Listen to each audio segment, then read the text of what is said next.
Kia ora, good afternoon. Welcome along, councillors, staff and those joining us on the live stream for this meeting of the Community Wellbeing Committee.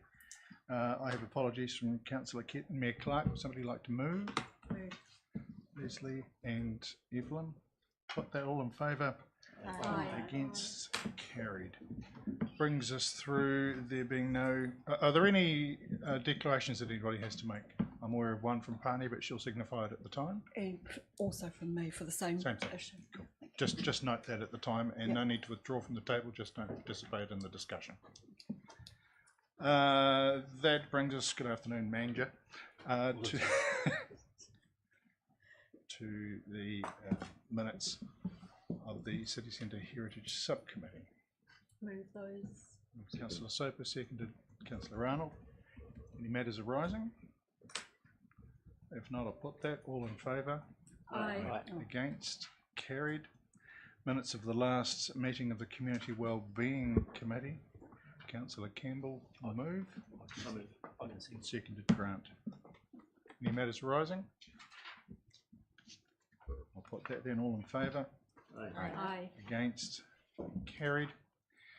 And with copies of the minutes from the January meetings of the District Licensing Committee, which I'm happy to move, are received. Seconded by Councillor Soper. Put that all in favour. Aye. Against? Carried. Thank you. Which brings us to the proposal to revoke reserve status, Awaroa Bay Road reserves. And just noting that... And I have to you, Chair, I've just had a text saying Caroline's running slightly late, but she'll be here soon. So. Right, should we stop here to the next item then? Please, if you could. Right. I'm sensing Raspberry Lamington again. She's not involved with the next matter as well, Mr. Chair? Not so much, it's more a Rhiannon one. So it's the Unmanned Aerial Vehicle Policy Review. Rhiannon, from a process status, largely this policy is about implementing regulations that exist outside of council, is that? That's correct. Kia ora, councillors. Darren is just going to do just the a other brief one. Overview. Yes, the other one, just for clarity. Is going to do a brief overview of the process and then happy to take questions. Thanks. Darren, all yours. Thank you, Mr. Chair. Do you want to pull that microphone around, please? Thank you. This report brings to you the draft unmanned aerial vehicle policy with recommendations from officers and stakeholders after early engagement. The policy mainly deals with the operation of UAVs over council-owned or operated land or reserve and not private or residential land. Formal consultation is not recommended as the changes proposed in the policy are identified as of low significance. Early engagement was conducted and 45 participants were invited to give feedback on the draft policy. This included Invercargill Airport, New Zealand Police, Environment Southland, Tiomarama Incorporated, and applicants that came to council to apply for the UAV concern in the past 5 years. The version of the policy that is presented today has incorporated all the feedback received following early engagement. The main recommendations proposed are the addition of definitions provided in recommendation 3C of the report, to update the scope of the policy to provide special privileges to New Zealand Police and New Zealand Emergency Management Agencies to use UAVs over council-owned or operated land or reserve, to remove Elizabeth Park, Argyle Park and Macquarie Park from Schedule 1 of the policy and add Kennington Recreational Reserve, to add more weight to privacy matters to give effect to Objective 3 of the proposed policy, to restructure the no-fly zone of the current policy to make it more user-friendly and informative, to specify the need for specific approvals if the UAV intends to cross over to a waterway, footpath or road, and to specify the need for areas provided in Schedule 1 to be booked. This is done in practice but not mentioned within the current policy. Thanks, Darren. I guess it's one of those things as an overview where it's difficult in that you can buy drones from many hardware stores, and people don't realise that they come with rules and responsibilities. And I mean, I don't own any form of projectile weaponry, but if one was flying over my house for an extended period of time, I'd bust out the softball pitch. There are council reserves, which is what this deals with, and there's been extensive consultation with those who have a specific interest, but I think opening it up wider than that isn't really helpful. You essentially have a whole lot of people who buy a drone and go, I want to fly it where I want to fly it. I mean, I could buy a fast car and go, I want to drive it at 200 k's, but the police will have a different view because those are the regulations, and that's essentially what we're giving effect to. There's a series of recommendations in the agenda. I'll open it for discussion before I ask Remover. Tom. So, just a question. One of the things that struck me as I read this was the question why we need one at all when there already is a national policy. So, what is it that's special about council and land that we need a separate one?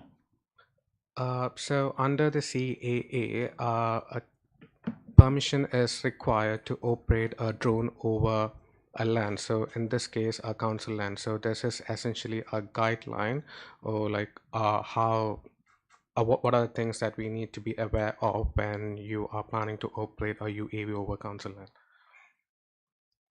Does that answer your question, Tom? Not exactly. I mean, I'll try to rephrase it. I was just trying to understand it. I mean, obviously there are rules that apply to the whole of the city.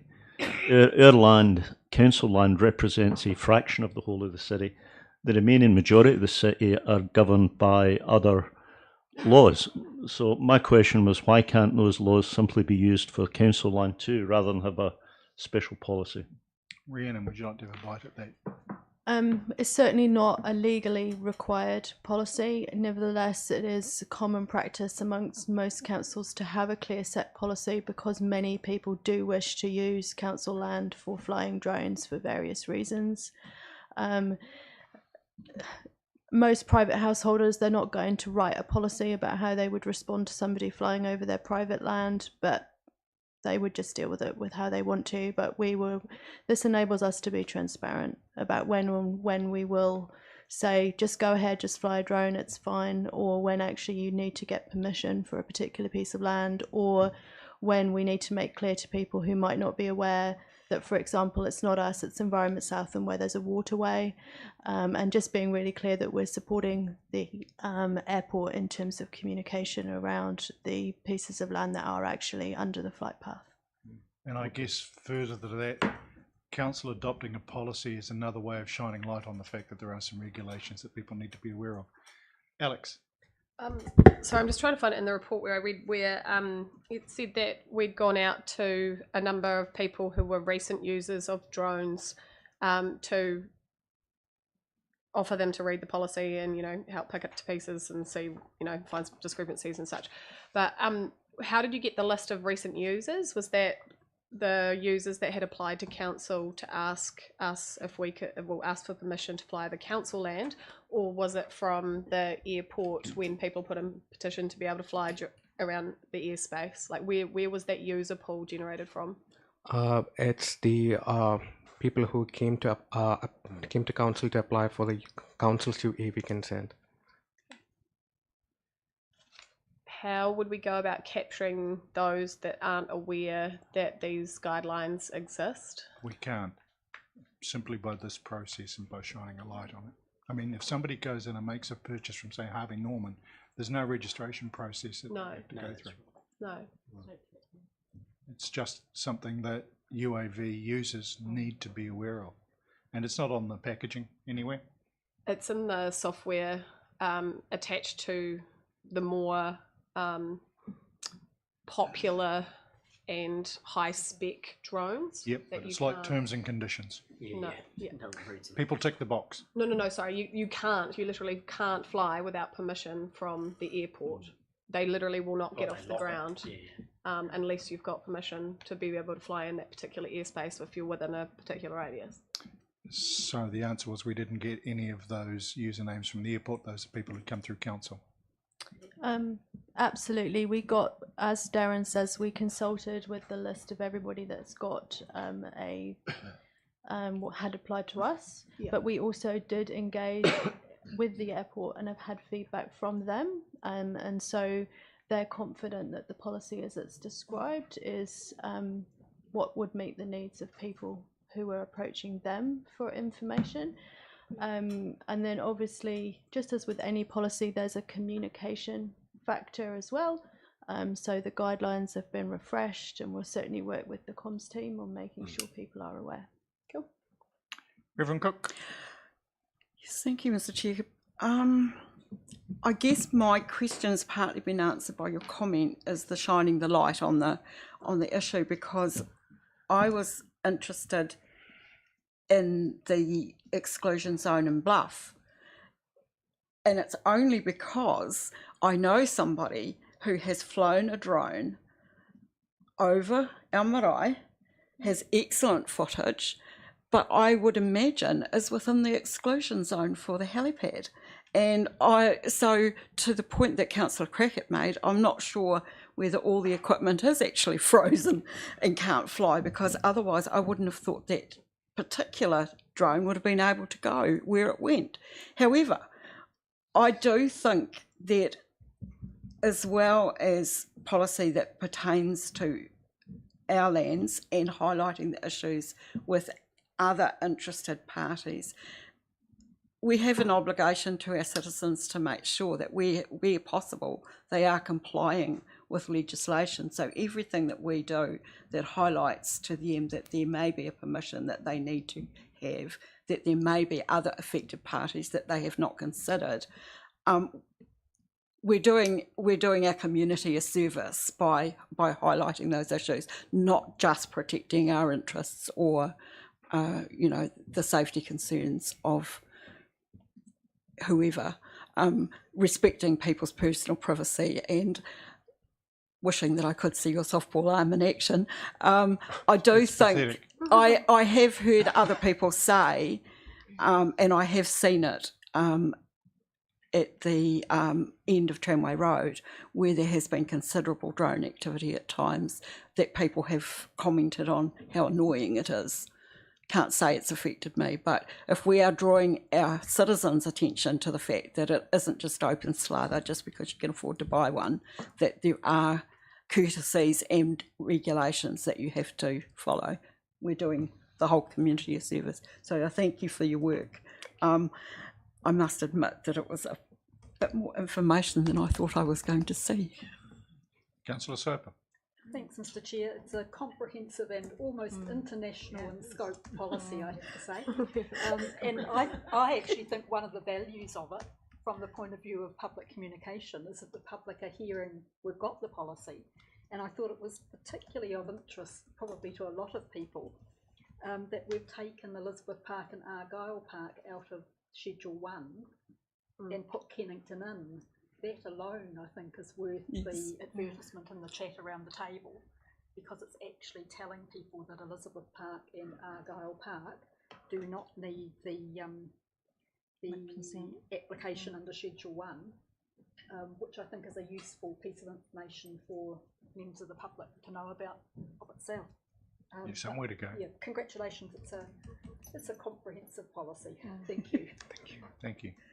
Steve, was that just you? Oh, sorry, that was a pen. But I think, to be fair, just to note the importance of a pretty robust communication strategy for the public, which Rhiannon's already mentioned, because I was reading this and thinking about all the hobby operators, wedding operators, real estate agents, that I don't know. I see a lot of drone footage, and I'm not always sure they'd be following this policy. So obviously drawing in the comms is key. Noted the same thing, and I also noted a lot of drone footage in some of those from actually within the no-fly zone, but there are circumstances where approved users with consent from the control tower alert them to when they're going to fly, and the control tower say no flights, you're good to go, you've got this window. So not impossible, but again, it's just about good open communication. I'm quite sure that none of those commercials have happened outside of that. Knowing the operators, they won't have, actually. That's not a facetious comment. No. Somebody like to move the 3 recommendations, which includes A through to L on 3? Reverend Cook and Trish. Any further questions or comments? If not, I'll put the motion in. Thank you. All in favour? Aye. Against? Carried. Councillors, we'll go back to tab 7 and do a swap at the table.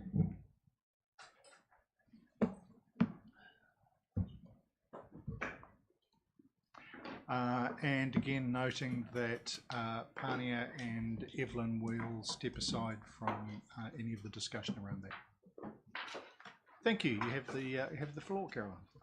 Yeah, good afternoon. So what we've got is the review of the proposal to revoke reserve status at Awaroa Bay Road Reserves for the purpose of disposal with 2 fee simple land parcels. Background being there's 4 parcels of land along Awaroa Bay Road which are owned and managed by council, undeveloped land parcels classified as recreation reserve and local purpose reserve, and they were identified in the Parks Strategy in 2013, subsequently in the long-term plan in 2015 as being surplus to requirements. We've undertaken the public consultation to revoke reserve status, as was endorsed by the Community Wellbeing Committee on the 8th of August 2023. Obviously, any future land use in this area will need to comply with the underlying operative district plan requirements. We followed a criteria that was again endorsed in the Community Wellbeing Committee on the 8th of August 2023, and they were assigned as non-strategic land, low value, meaning that not forecast as being required for growth and development for the community. We've undertaken a review of community views, and the public notification was undertaken as per the Reserves Act 1977. The proposal was publicly notified in accordance with that Act in the Southland Times twice, and information was made available on Let's Talk. We received 7 submissions, 4 in support, 2 against, and 1 was neutral. So the purpose for today is for the committee to please consider the report and the submissions we received on the proposal to revoke the reserve status on those parcels of land, all of which are currently undeveloped, with the report demonstrating that the preferred option is to proceed with requesting the Commissioner, that is the Department of Conservation, to revoke the reserve status for the purpose of sale. Thank you. Councillors, there are 13 recommendations. The first 7 deal with the process that we've gone through, receiving the submissions and the considerations, and the last 6 are recommendations from this committee which have to be approved by council. Is somebody prepared to move them? Councillor Soper, seconded by me. It's open for discussion. Councillor Pottinger. Look, my first question, and I just want to stick to this first one, is about the recommendations you've just moved. Can I have someone please explain number 6 to me?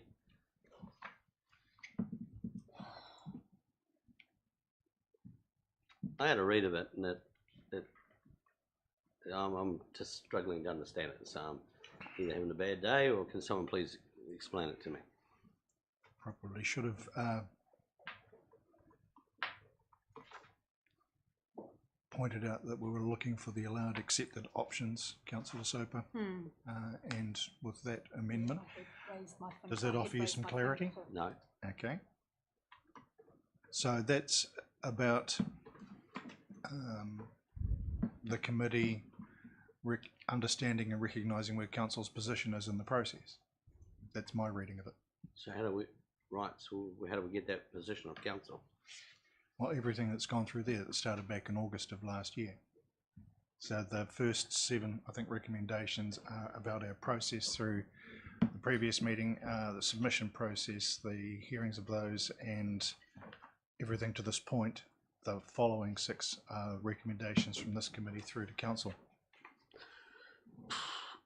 Okay. As part of a submissions process, and it's no different to, let's use annual plans as an example, there is still a motion that is recorded that recognises that the submissions received in the process is recognised or endorsed. From my understanding, that's what this clause is. Councillor Soper. Thanks, Mr. Chair. I had raised my hand to say that in moving and seconding, we did need to choose at number 6 and number 9. So you've dealt with 6. 9, I intended to move that we go for option A. Noted.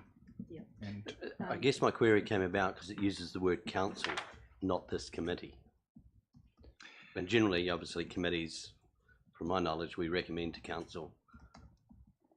And I just wonder how council gets involved in a recommendation that this committee is doing. Well, this is part of council's process. It's just Oh, it happening is, with but this we committee. are the committee. We are not council. But the process is council's, which is why the final recommendation is to council where the decision is ratified. Okay. Sorry, I just couldn't understand Okay. the language. Councillor Soper. Thanks. I think that issue is partly dealt with too in number 8, where we're recommending to council that we choose to decline the objections. And can I just add to number 10? At the moment it says agreed to ratify the revocation of the land. It needs to say the land reserve status and for that to be declared surplus. It's just missing a few words. So after land reserve status.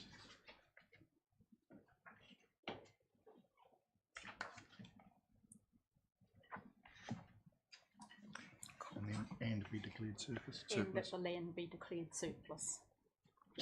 Just if we're recommending it to council, we want the wording to be exactly right.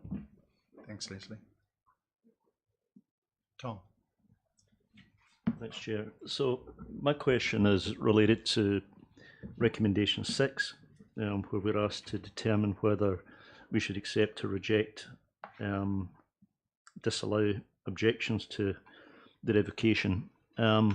So my question, which is related to that, Chair, is, as I understand it, these small pieces of land, when reserve status is revoked, and I know that 2 of them are not reserved, but all 4 of them need to comply with the district plan.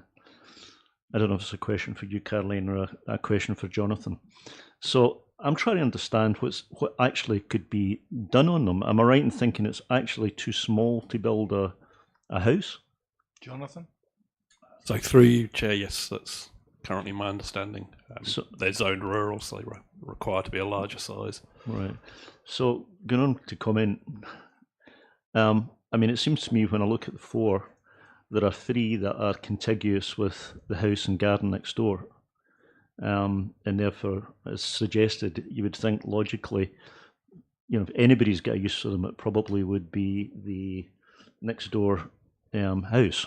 And I know it's recommended to, or you're suggesting that some discussions are held with them. Hard to say anybody else can make use of it. When I look at section 1, it is an orphan, in that it is not next door to anything, basically. So when I look at the submission by Manawhenua in respect to land, I wonder whether we should give particular consideration to their proposal when we think about section 1, given that it is not next door to any house and sits on its own. Caroline, do you have a response to that? Or? No, I appreciate the feedback. This the process that we're going through at the moment is to do the revocation of the reserve status. So the next stage would be where we would address the issue that Councillor Campbell just raised. Thank you. I think section 1 is not part of the reserve, though, is it? It's the it's fee simple. No, it's not a reserve. No, but you're right. I mean, your answer's still. Yeah. Thank you. Grant? Yeah. Recommendation 12. Can you just go up a little bit? So just with respect to the use of the funds, so that's in compliance with what? Or is that just the park saying this is where we think it's best allocated? That's what happens to reserve status land. Yeah. But have we had it? That's the same discussion we had around Donovan Park. Yeah, so that's a legal requirement, unless it's requested to be different by the minister, with the minister. I'm not sure. It depends on the land status, the underlying land status, as to whether the funds from a sale go elsewhere. So if the land was derived, for example, from the Crown, that money would be, the sale would go through Lynn's and the money would not come to council. This is not the case here. Yeah, but and what I'm just trying to understand is, does this create a precedent for us No, it follows precedent. It follows precedent. Okay, so if a different pieces of land come up and we want to challenge where those funds go to, does this bind us in any way? This decision, if we decide, I wouldn't say it binds us. This decision is following the process that we must. If you want to try and break that bind with a future block of land, good luck. Deal with that when it happens. It wouldn't be easy, but I wouldn't say that it's not insurmountable. You would need to make a very good case, but this is following the process that is laid out for us. Yeah, in place. But there is an opportunity to challenge where the funds end up through the minister. Is that correct? Michael, do you have any? Not with this particular thing, but I'm just trying to understand it. I couldn't comment on that specifically, but as with all things, there is always an opportunity to do something different, but you would generally need permission from it. But I would need to spend more time actually looking at that and working with Caroline and her team to understand where that would go and how that would look like and what the chance of that happening would be. And to a degree, it would depend on the block of land and status that it holds. What cadence it has. So the higher the reserve status, the more difficult it would be to break away from that. Bring.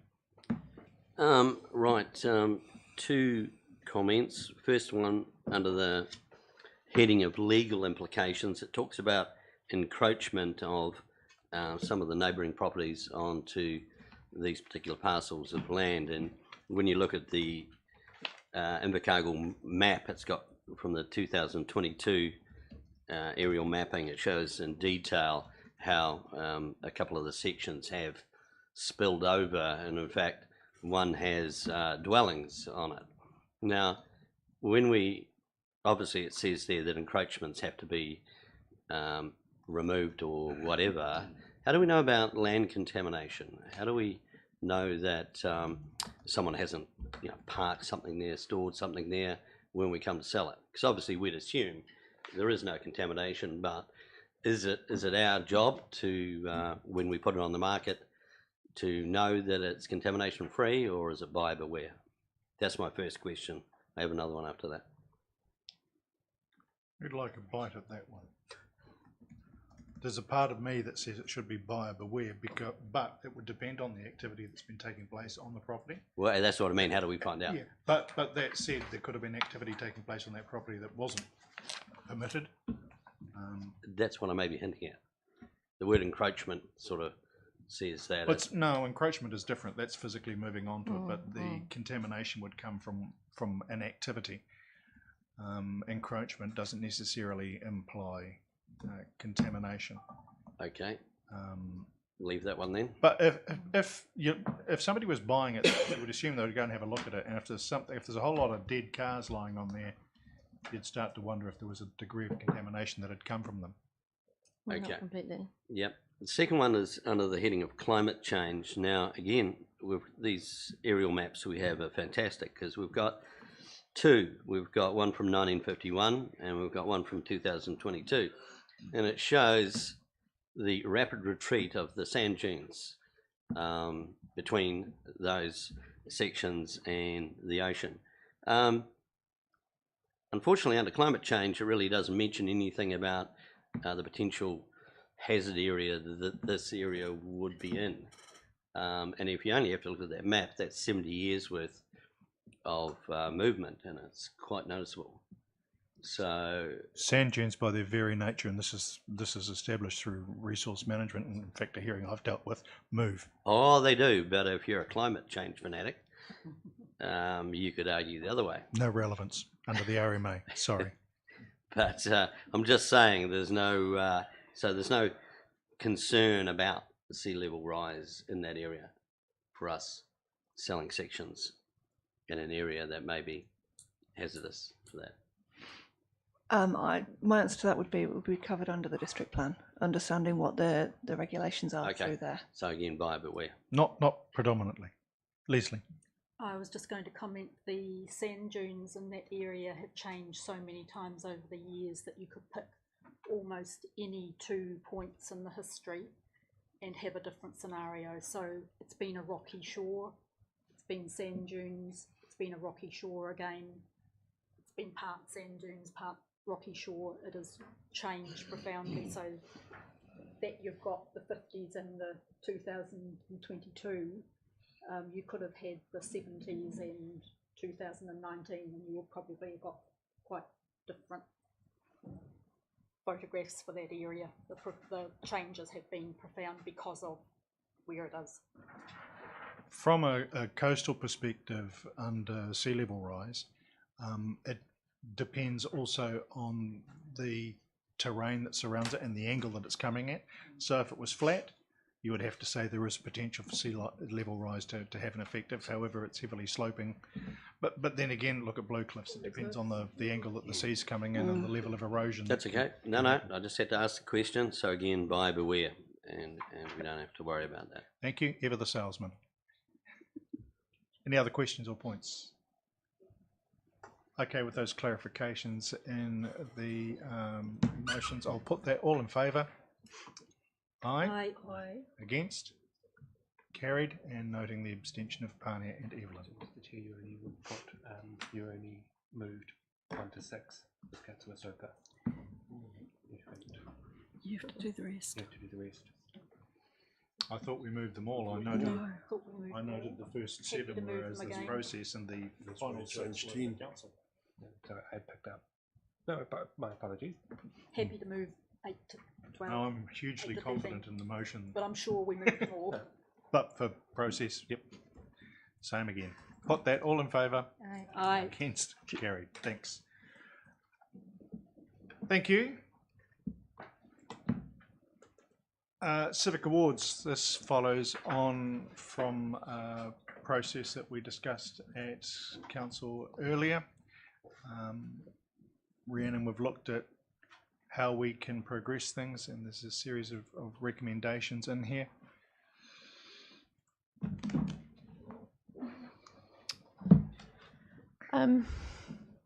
Kia ora again. I will probably take the report as read, and if there are any questions, please do let me know. Thanks. Councillor Crackett, then Rhea. Thank you.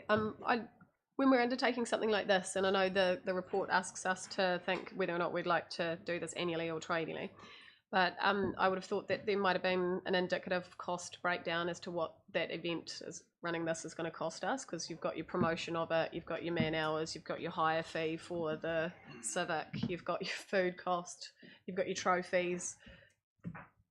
Yeah, like there's a financial commitment to accepting it, as well as a question around the basis. So I was hoping to see some financials in here. So cost are minimal. It's a certificate, not a trophy. Well, certificate.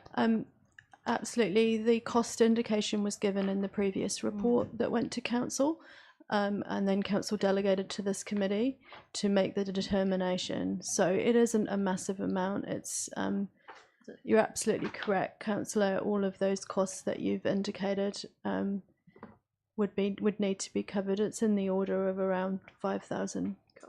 So it's probably not so much a question of financials for whether you want to go annually or triennially, but whether you feel that it will best promote the awareness of the awards and the benefits to the community. Rhea, then Trish, then Tom. Thank you. My question is, when we were going through reinstating the decision to bring the awards back again, there was that question, annually, triennial, or every 3 years, and I thought we'd sat in the middle and decided to go triennial. Annually. I, through you, Chair, I went and very carefully checked the resolutions, and that call was left to this committee. There wasn't a final decision made by council. Thank you. Trish. Just the time frame, Rhea. I'm not sure. Can you pull that microphone in, please, Trish? I beg your pardon. Thank you. Do you have enough time to get this ready to promote by the 14th of March?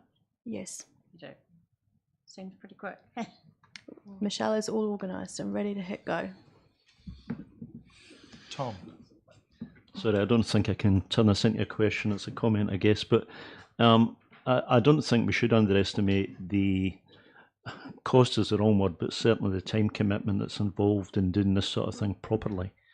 You know, for the mayor or the deputy mayor, but I'll be ducking at that point. For the mayor and for the others, I mean, I think it is actually a lot of work if you do it. I mean, my own view is that every 3 years. I think we did actually talk. I think you're right, Ray. I think we did actually talk about 2 years at some point. But every year it would just roll around. You'd never stop.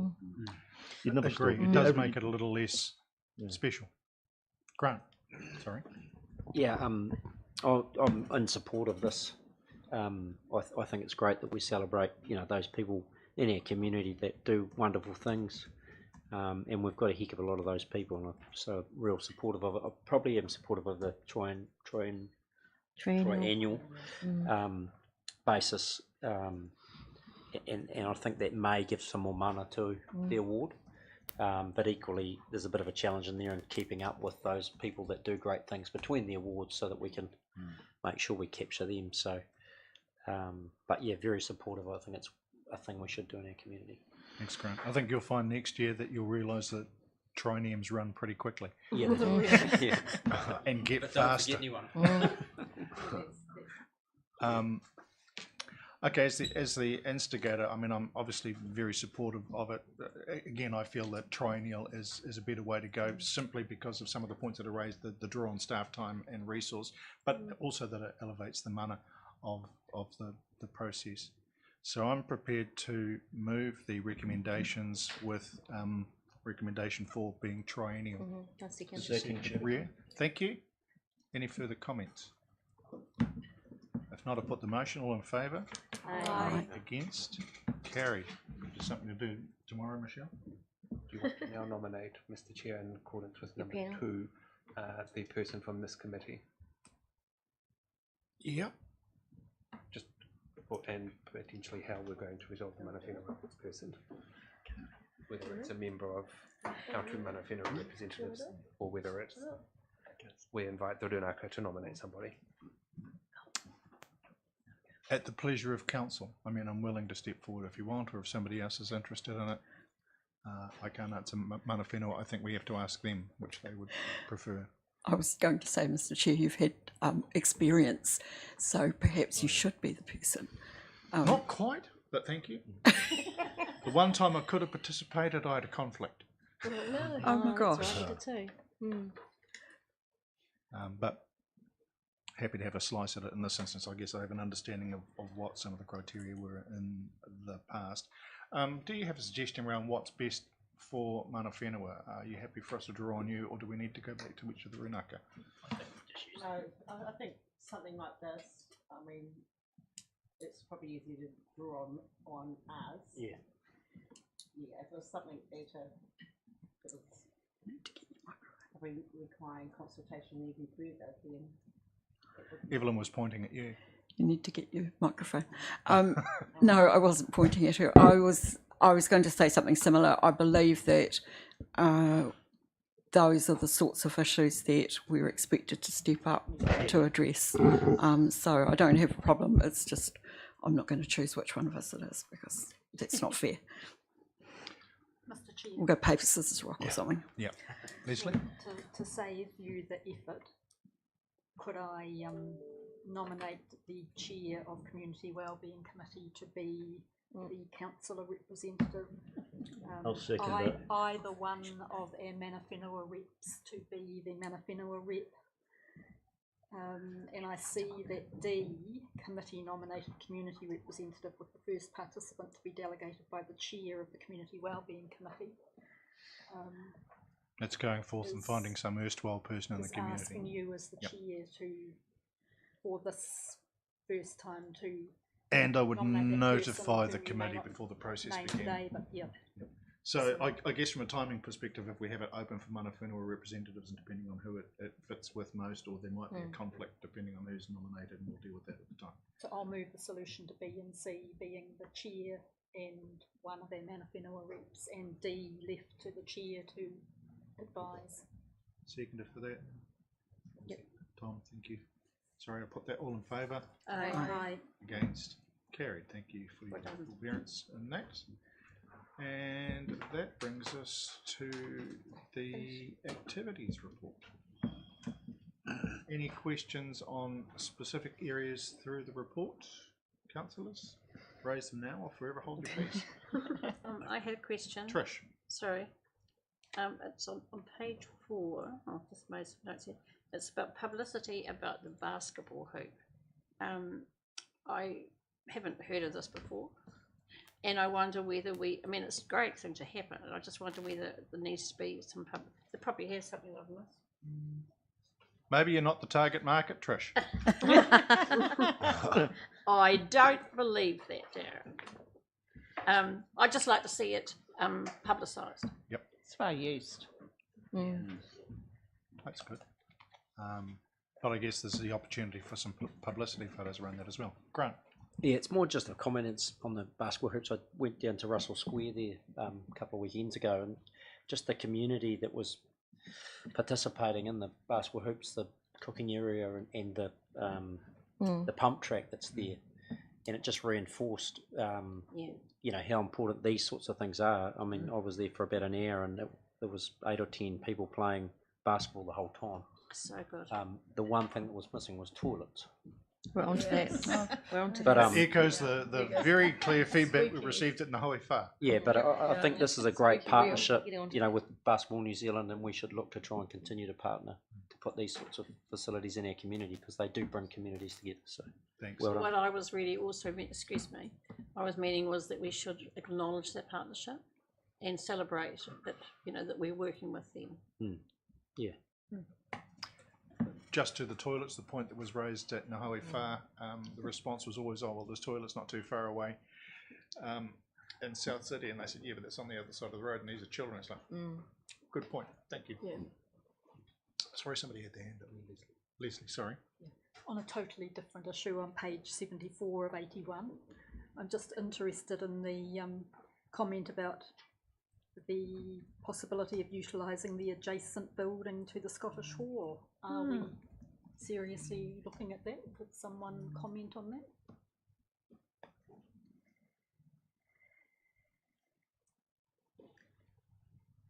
Who's our venues person? Steve Wire's not here. Rex, you've just been submitted. Is it? Utilise the adjacent building.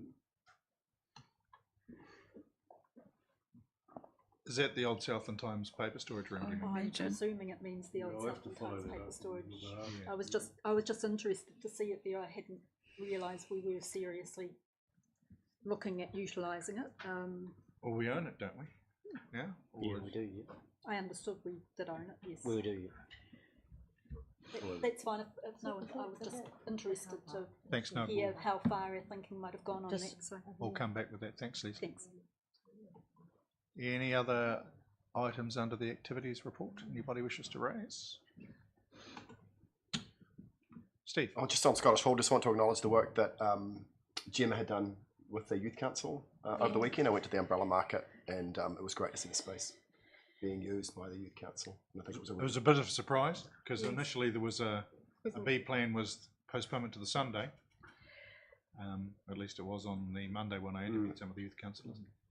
But then the quick transition of it to the Scottish Hall was really good, particularly considering the weather. There was some feedback about some people parking in the area and getting a parking fine, but it's like, well, no one said there was free parking. But the comms even around that pivot were quite effective too, in terms of the shift at the Scottish Hall. So well done to the team. Yeah. Thanks. Sorry, Trish? Well patronised too. You know, I mean, mainly they're family, but it was quite a lot of people there. I think from a youth council perspective, what was really successful is that normally they finish in November, but this time they'd organised a summer committee because they had this event, and so there was a small group of them, a core of them that were working through and made it happen. I think it recognises some sterling work because they're not event organisers by any sense, but they certainly put together a great idea and gave due acknowledgement to the Nelson City Youth Council, who I think came up with the idea. Something's working well, why not? Why not? Thank you. Any other items anybody wishes to raise? Evelyn? I was quite intrigued by the report from the library portraits of Te Haeata users, and thought that our staff's lateral thinking is something that we should applaud, because I took their point really well, that using real people that really use the library to promote the use of the library, as opposed to you know, an actor from somewhere or a stock photo, as they acknowledge. It's all those things that make the connections between people and the activities that we do. So I really want to acknowledge that that's really good work on their behalf. Thank you. Other points? Recommendation is that the report is received. I'm happy to move it. Seconded, Grant. Put that, all in favour? Aye. Against? Carried. Councillors, that brings this committee meeting to an end. Thank those that have joined us on the live stream. Do we create a separate live stream for the Infrastructure Committee? Yes. So for those that have been following us on the live stream, this stream will end. There'll be another one for you to click on for the Infrastructure Committee, and in a couple of minutes it's going to take us to turn I around. suggest that we have a short break, Chair, and it would actually we start at 3 p.m. Roger that. So we'll I'll close the meeting and Infrastructure will start at 3. Thank you. Thank you.